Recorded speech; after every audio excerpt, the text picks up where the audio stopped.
Kecelakaan maut yang melibatkan mobil Pajero Sport dengan 4 beca di kawasan Jalan KH Ahmad Dahlan, Bukit Kecil, Palembang pada Kamis 16 Desember sekitar pukul 10.30 merenggut satu nyawa penarik beca. Selain itu, 3 penarik beca lagi masih dalam perawatan intensif di Rumah Sakit Akagani, Palembang.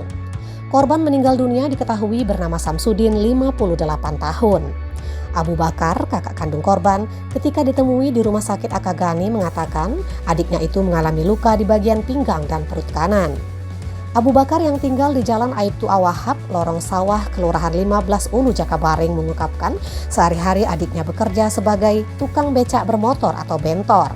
Korban tidak pernah pulang ke rumah, melainkan hidup di jalanan bersama becaknya.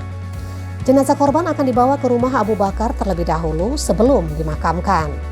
Kasat Lantas Polrestabes Palembang, Kompol Irwan Andeta mengatakan, berdasarkan hasil pemeriksaan, sopir Pajero bernama M. Fajri, 37 tahun, warga Alang-Alang Lebar, Palembang, dalam keadaan sehat saat mengendarai mobil.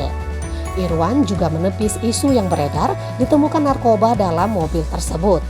Menurut Irwan, mobil baru pulang dari daerah Oki dan hasil pemeriksaan urin sopir dinyatakan negatif. Namun atas kelalaiannya menyebabkan 1 dari 4 penarik becak yang ditabrak meninggal dunia setelah menjalani perawatan di Rumah Sakit Akagani. Ditambahkan Irwan, sopir Pajero ditetapkan tersangka dan dikenakan pasal 310 ayat 4 Undang-Undang Nomor 22 Tahun 2009 tentang Undang-Undang Lalu Lintas dan Angkutan Jalan dengan ancaman hukuman 6 tahun penjara. Nizon Bule dan Fahmi Ramadan melaporkan untuk Anda.